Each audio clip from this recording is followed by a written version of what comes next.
Whatcha gonna do? Whatcha gonna do? Hey, Miss Prime Minister, whatcha gonna do? Hi, I'm Tony Brennan. Thanks for tuning in and listening tonight. We've got some really interesting things to talk about with you. Whatcha gonna do? Whatcha gonna do? Whatcha gonna do? Whatcha gonna do? Hey, Miss Prime Minister, whatcha gonna do? Wouldn't it be a shame if you threw a party and no one came? If you built something wonderful and no one noticed? What if you have something really important to say and no one can hear you? Is your website a lonely place? We can help. Bermuda.com can expose your business to thousands of new customers, all interested in Bermuda. If you want a piece of the action, Bermuda.com is the only solution that makes sense. Call 735-7069 and get started today. Don't let your website be a lonely place. Election promises? Get real or get ready for Armageddon. Another 5 years of arrogance and incompetence. Don't vote the party line. Line up and party at the beach. The UPP headquarters.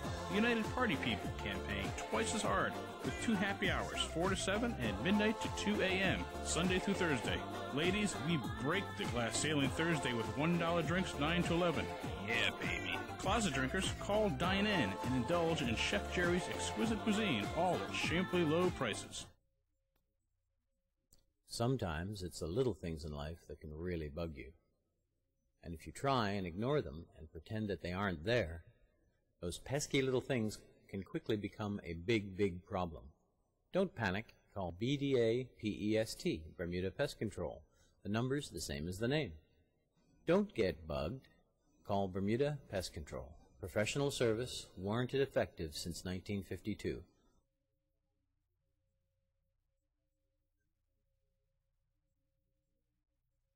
Hi, my name is Tony Brennan, and the name of our show tonight is One Man, One Vote, One Opinion. We're going to be discussing issues that affect you, Bermuda, and tourism in general. My main involvement with tourism has been in entertainment, and it goes all the way back to the days of the 40 Thieves Club. And after the 40 Thieves, or during the 40 Thieves days, I was sent off to Cornell University and got a degree in hotel management. When I returned, I did run the 40 Thieves with my father for a number of years. Today, I've been involved with Hawkins Island, which is probably the only remaining live entertainment venue in Bermuda in the sense of how entertainment used to be in the old days. During the 1980s, tourism suffered at the expense of international business. And it is my opinion the United Bermuda Party focused more on international business than on tourism. The Progressive Labour Party came into power in 1998, and the Minister of Tourism, David Allen, proclaimed to the world and people of Bermuda that there would be a 100-day turnaround. This, of course, has not materialized, and in actual fact, it has been a 4-year debacle. I come to you tonight not only to talk about what has gone wrong, but to offer some concrete, positive, new direction for tourism. And here are some ideas. What are the issues facing the Department of Tourism? Politics for sure interfere with the administration of Bermuda's core industry.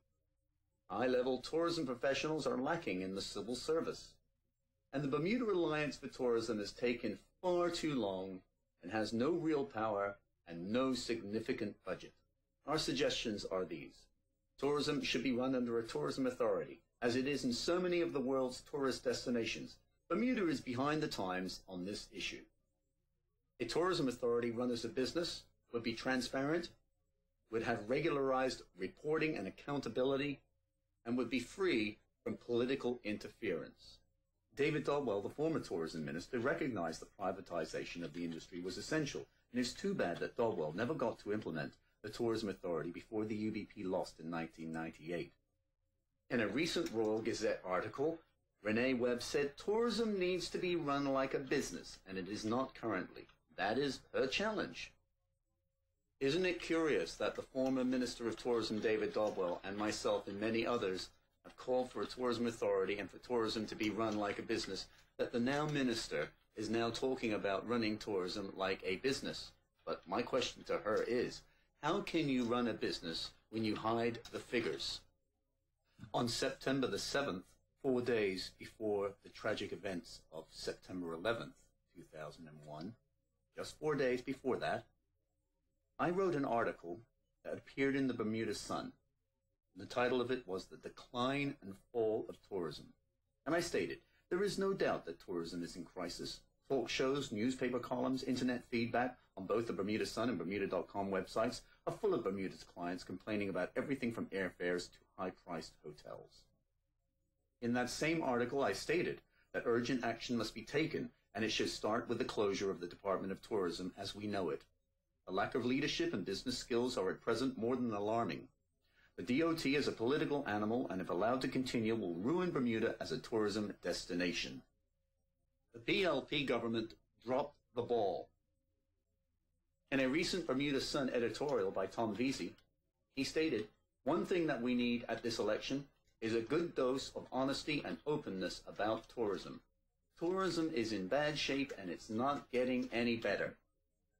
He went on to say, "Of all the political nonsense that is spoken, little is more ridiculous than the current government's straight-faced insistence that it has turned the tourism industry around." Premier Jennifer Smith repeated the assertion as she kicked off her election campaign. It is simply not true. For the first 3 months of this year, arrivals were down 10.7% on the first quarter of the previous year, which itself was a dismal performance compared to earlier years. Our own Department of Tourism did not release these unhappy figures. They were kept under wraps in Bermuda, but fortunately could be obtained through the Caribbean Tourism Organization. Recently, Minister Webb said the quarterly tourism arrival figures will no longer be released. Any businessman knows you cannot run a successful business without the numbers. We believe that a tourism authority run as a business will take the politics out of tourism. Let's talk about infrastructure for a minute. Infrastructure in Bermuda tourism means hotels, transportation, and all the other amenities that are required to make a visitor experience worthwhile. The bottom line here is, folks, that no new hotels have been built in a number of years, well, almost 30 years. Although significant upgrades have been made to existing properties, the net number of beds available in Bermuda has declined even further under the current government. We're half of where we were 20 years ago. In the past 5 years, the PLP have boasted of their hotel concessions plan, whereby hotels have been given tax breaks in return for building hotel rooms or upgrading their facilities. But there have been a few people that have slipped through the cracks. Some property developers have ignored the building of the hotel component. Let's talk about Tucker's Point. It's been over 6 years since the Marriott Hotel closed. There is still no hotel. There has been a condo built down in Flats at Palmetto Gardens. There is still no hotel. We have to make sure that we enforce these developers to honor the hotel components of their developments. Bermuda's infrastructure development has not been keeping pace with that of our competition. And a case in point, if we look at the Caribbean over the past 30 years compared to Bermuda, many, many new hotels have been built in other destinations like Barbados, Jamaica, etc. In Bermuda, when we look at new hotels, there hasn't been a new hotel built in Bermuda since the early 70s, which was the Fairmont Southampton Princess and the Grotto Bay Hotel. It's really simple arithmetic. Many hotels, guest houses, and small properties have closed. But how many hotels have we seen open in the last 20 years? What about the promises of the last 5 years of new hotels to come online? What's happened is many, many condos have got built. No hotels have replaced the hotels that closed. Do you know that in Las Vegas, Nevada, they build resorts in 18 months? Resorts like the Bellagio, $2 billion resorts.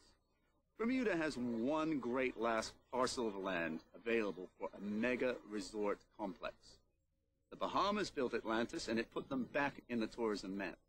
Bermuda needs to be put back in the wow factor of tourism. An Atlantis-style development at Morgan's Point can do this with a convention center, great entertainment, golf course, and all the other amenities that would go with such a fabulous development. Quite simply, we cannot afford to sit still any longer. We need the kind of vision in government to help facilitate the movement of projects like Morgan's Point.